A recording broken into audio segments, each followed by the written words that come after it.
Assalamu alaikum everyone. Today we will discuss autoimmune hemolytic anemia. First, going into the detail of autoimmune hemolytic anemia, which is a type of extrinsic hemolytic anemia.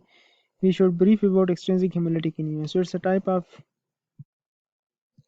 anemia that is caused by destruction of functionally and structurally normal RBCs that can be classified based on the mechanism of RBC destruction, which are antibody mediated, mechanical destruction of RBC, and there are also other types. Antibody mediated, we have two types. One is alloimmune, other is autoimmune. Alloimmune, we have hemolytic transfusion reaction, and we have hemolytic disease of the fetus and newborn. And autoimmune, we have cold agglutinin and warm agglutinin hemolytic anemia. Then we have mechanical destruction, so we have microangiopathic hemolytic anemia and macroangiopathic hemolytic anemia. In other types, we have toxin-mediated RBC destruction like from snakebite, oxidizing agent like dapsone, nitrofurantine, phenazopyridine, and primaquine. RBC destruction by intracellular pathogens, for example, malaria, babesiosis, Bartonellosis, rickettsiosis. RBC destruction due to hypersplenism. Now some points about mechanical destruction of RBC. So we have microangiopathic hemolytic anemia and macroangiopathic hemolytic anemia. What is microangiopathic? So it's etiology. On the basis of etiology, it is primary and secondary. The causes are primary microangiopathic hemolytic anemia are TTP and hemolytic uremic syndrome, while in secondary causes we have autoimmune diseases like SLE, HELP syndrome, hypertensive emergency, DIC, drug-induced hemolysis like quinine, trimethoprim sulfamethoxazole, and cyclosporine. What's the underlying mechanism? So small microthrombi plug small vessels. Physical intravascular sharing of RPC that pass through the small vessels. So intravascular hemolysis, schistocytes, and increased free HP, characteristically accompanied by thrombocytopenia. So this is the important point for the microangiopathic hemolytic anemia, where anemia is accompanied by thrombocytopenia. Clinical feature, we will have features of anemia like pallor, fatigue, jaundice due to hemolysis, and organ dysfunction due to microthrombi formation, like renal dysfunction, altered mental status, and we will have petechiae due to thrombocytopenia. Diagnosis in microangiopathic hemolytic anemia. So we can do CBC, which will show anemia and thrombocytopenia. Platelets count will be reduced. Lab evidence of hemolysis, and there will be negative date. It means this is non-immune mediated hemolytic anemia. And peripheral smear will show abundant schistocytes, typically greater than 2 per high power field microscope HPF. Determine if end organ damage and a secondary cause of hemolytic anemia are present. In management, so if an evident secondary cause is identified like HELP syndrome, hypertensive emergency, DIC, so every cause is treated accordingly, which should be covered in respective lectures. If suspicion for TTP is high, so refer for urgent plasma exchange. Consider steroid therapy like prednisolone. MAHA is a medical emergency. Microangiopathic hemolytic anemia is a medical emergency. The next type, macroangiopathic hemolytic anemia. What are the causes? Congenital cardiovascular anomalies like bicuspid aortic valve, coarctation of the aorta, moderate and severe aortic stenosis. Heart valve replacement usually resolve the anemia. In other patients like prosthetic heart valve can cause anemia, extracorporeal circulation like dialysis, exertional hemoglobinuria like March hemoglobinuria, RBC destruction in the feet during strenuous exercise running on hard surface. What is the pathophysiology? So RBC destruction in the systemic circulation large vessel. In microangiopathic small vessels, while in macroangiopathic hemolysis occur in large vessel due to mechanical forces applied to RBC membrane. So intravascular hemolysis, schistocytes, and increased free HP. What are the clinical features? So features of anemia, pallor, fatigue, jaundice, evidence of hemolysis like increase in indirect bilirubin, increased LDH, decreased heptoglobin, and reticulocytosis. That will be negative, non-immune mediated. Blood smear will show schistocyte, and you can consider echo to look for cardiac anomalies. And treatment address the underlying cause. Now we should discuss autoimmune hemolytic anemia. So we have two types, cold and warm. Both are antibody mediated, both present with signs of anemia, and they can show lab signs of hemolysis and are acutely treated with blood transfusion. For symptomatic anemia, patient may occasionally exhibit a mixed type, which are have a atypical clinical presentation and initial diagnostic results. Now, what are the distinguishing features of these two? Pathophysiology, so cold is IgM mediated, and the reaction occur at cold temperature less than 4 degrees centigrade, and it's mostly extravascular hemolysis. However, intravascular can also occur. Warm is IgG mediated. Maximal reaction occur at warm temperature greater than 37 and mostly extravascular. Now, etiology, so both are usually idiopathic, but there can also be secondary causes. In cold autoimmune hemolytic anemia, there can be infections like Mycoplasma pneumonia, mononucleosis, malignancy, and Waldenstrom macroglobulinemia. And warm, we have secondary causes like lymphoma, CLL, SLE, and medication like antibiotics and methyl dopa. Clinical features, so present with acute severe episode associated with cold exposure.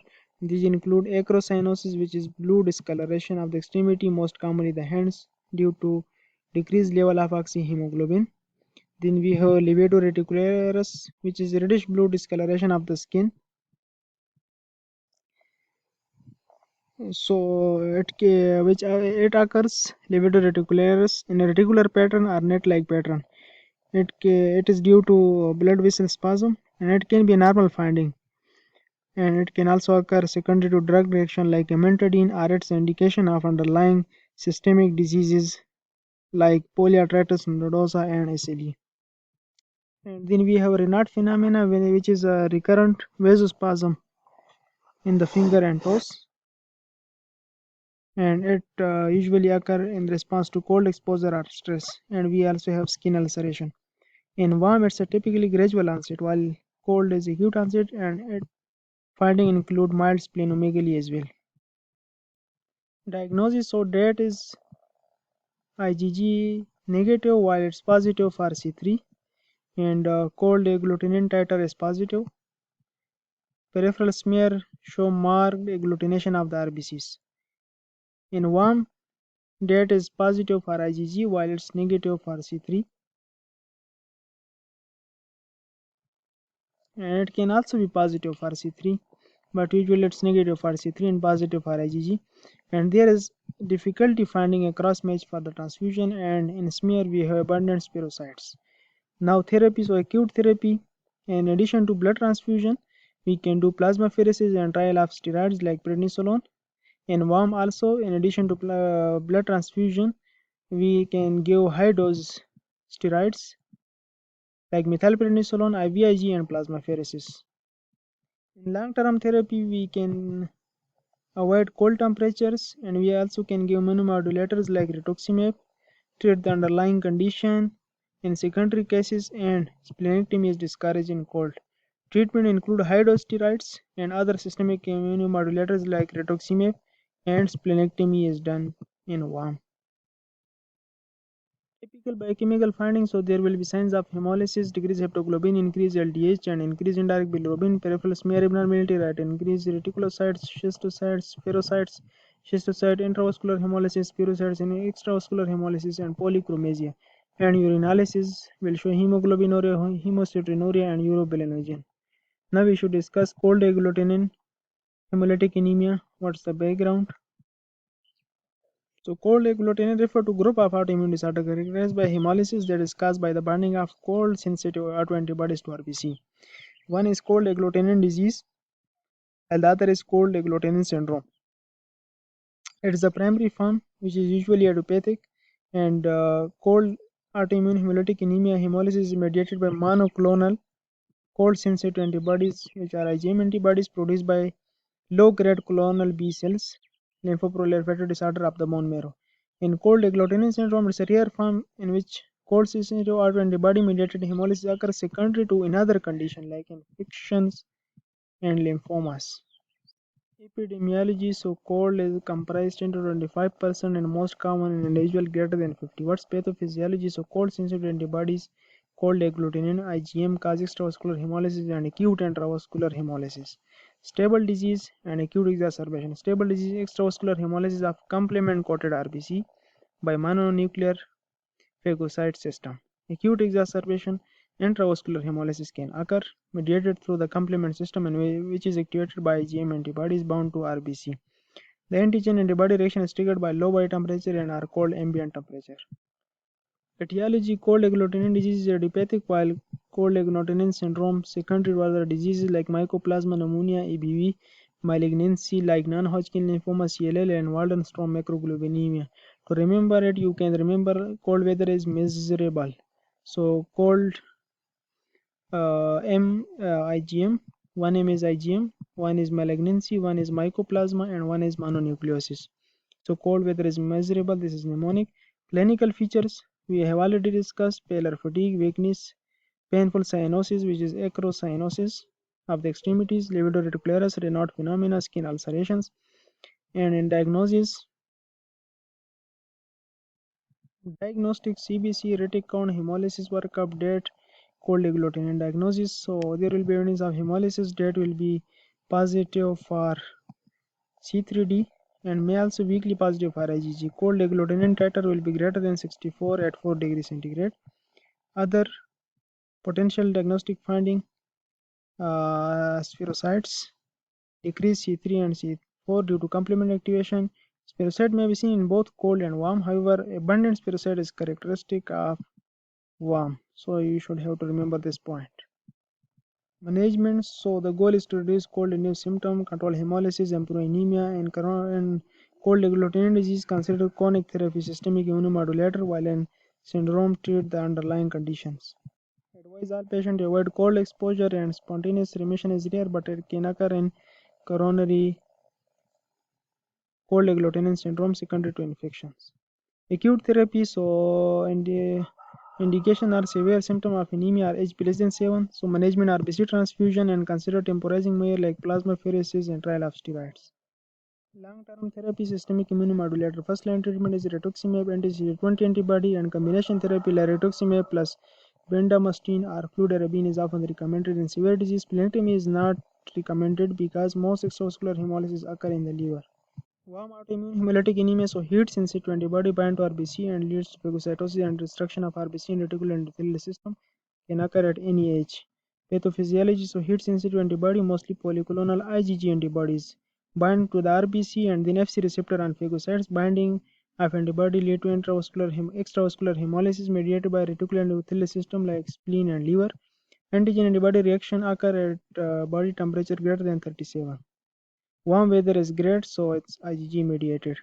Etiology: mostly idiopathic, secondary causes malignancy, autoimmune disease, SLE, and certain drugs, rifampin, phenytoin, penicillin, alpha-methyl dopa. Clinical feature: signs of anemia, and there will be mild splenomegaly. Diagnostics: so initial investigation, these are all initial investigation, and consider warm in patient with lab evidence of hemolysis and dead positive for IgG plus minus C3D. Smear will show spherocytes, and additional investigation can be done to rule out secondary causes. Consider warm autoimmune hemolytic anemia in patient with severe anemia for whom the blood bank is unable to find cross-match. Management goal is to control hemolysis, improve anemia. Acute therapy: so severe symptom of anemia is less than 6 to 7 milligram. Management is RBC transfusion. Consider temporizing measure like high-dose steroids, methylprednisolone, and rescue therapy with IVIG plasma exchange. Do not delay potentially life-saving blood transfusion in unstable patients. Long-term therapy is: first line is high-dose steroids, second line rituximab, and third line are steroid-sparing immunosuppressants or splenectomy. So that's all about autoimmune hemolytic anemia.